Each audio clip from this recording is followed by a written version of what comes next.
Well, another season is ending, and it's time to rally the winners once more to see who is the strongest. We may have had fewer episodes this time around, but we still have lots of fighters. I'm one fish mob, and it's my job to see who would win when they come back for blood.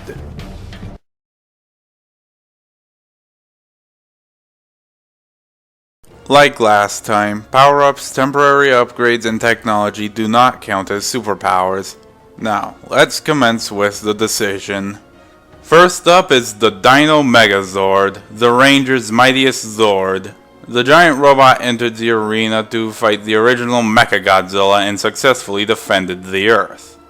However, there's one problem in this fight. The Megazord is massive. He'd literally step on the other non-powered combatants and win no problem. So due to size issues, the Megazord will not return. Up next is Big the Cat, the muscle of Team Rose. He appeared to fight another very hated cat in the form of Bubsy and showed that feline who's boss. However, while Big is powerful, he wouldn't be able to keep up with characters like the Joker or Shredder, who are more experienced or can exploit his stupidity. So sorry, Big, but you can't return. Up next is Ed, the strongest kid in the cul-de-sac. He appeared to fight the heavy weapons guy of Team Fortress 2 and prove that brawn is more enough to survive. However, while Ed is strong, it's unlikely he wouldn't be manipulated or quickly dispatched by someone like the Joker or Shredder. So Ed would just end up being in big trouble. And finally, we have our two non-powered combatants. The Clown Prince of Crime versus the leader of the Foot Clan, DC versus TMNT, the Joker versus the Shredder. Let us see who wins.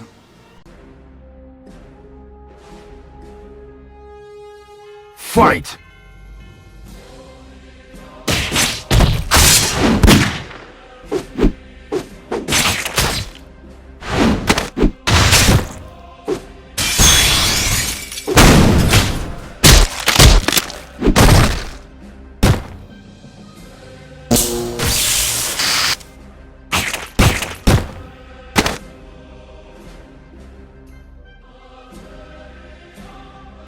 So why did the Joker win?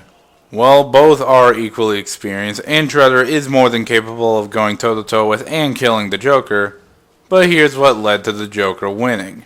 The Joker's varied and sneaky arsenal can easily go toe-to-toe with Shredder, and he would be more than capable of manipulating the Shredder to make him vulnerable. Of course, the Super Shredder would prove to be very dangerous to the Joker, but even in his super form, the Joker can easily just kill him with just a simple squirt of Joker Venom. And there's nothing to suggest the 2012 Shredder, even in the super form, could survive it. Looks like Shredder just couldn't take the joke. The winner is the Joker.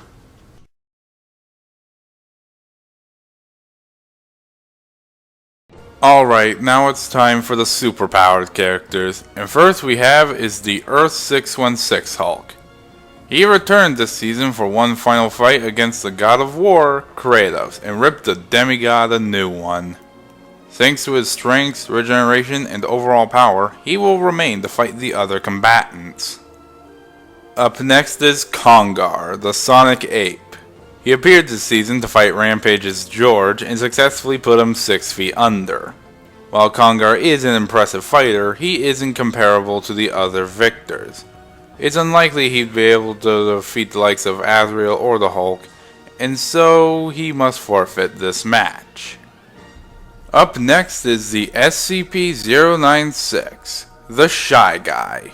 He appeared this season to battle Minecraft's Enderman and proved why SCPs and RPGs don't mix. While SCP-096 would most certainly stand up to Frisk and Spyro, characters like Hulk and Azrael would just be too much for him, so 096 will have to stay in containment. Up next is Spyro, the Purple Dragon. The first incarnation of Spyro came into Fanwar to battle his rival, Crash Bandicoot, and turned him into a crisp. However, the likes of Hulk or Azrael is still too much for him, and so Spyro will have to stay out of this. Up next is Flowey the Flower, aka Azrael Dreamer, the Prince of Genocide. He appeared to fight Bill Cipher in the Season 3 special and erased the triangle from existence.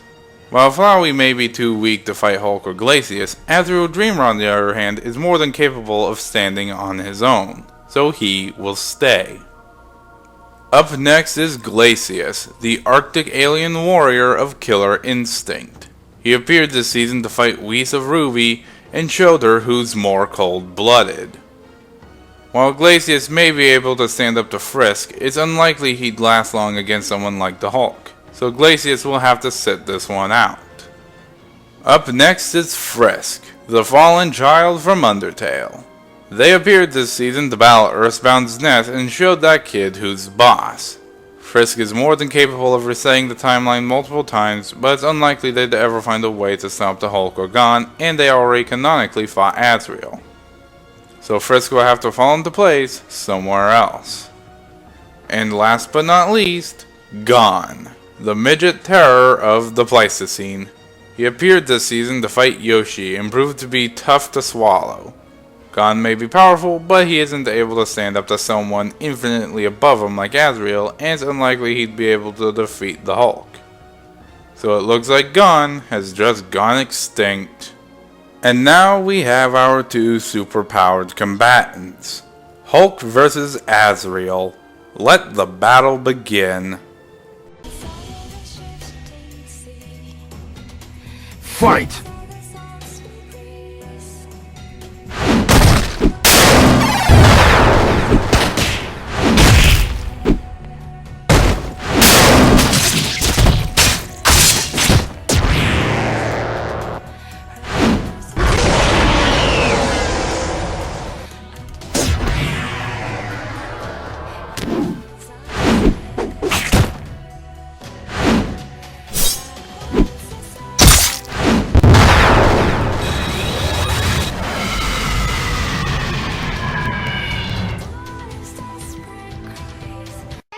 So why did Azrael win? Well, Hulk was probably faster and possibly physically stronger, and Hulk is more than capable of keeping up with Azrael in a simple brawl.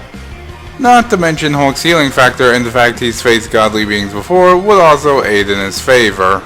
However, that's where it ultimately ends for the Hulk. Azrael was infinitely more powerful and more durable, and he could keep on attacking until Hulk couldn't fight anymore.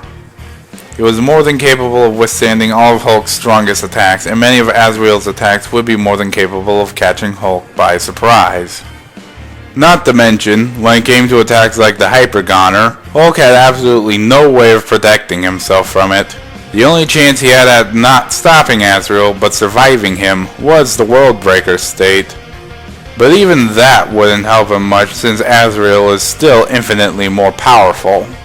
Looks like the Green Goliath has finally lost a fan war.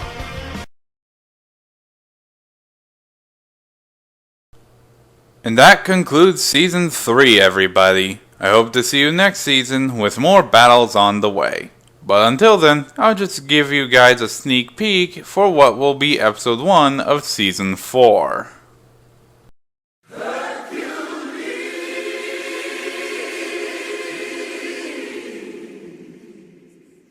Bless my soul, Herc was on a roll. Plus another week and every Greek could play a bow. What a pro, Herc could stop a show. Point him at a monster.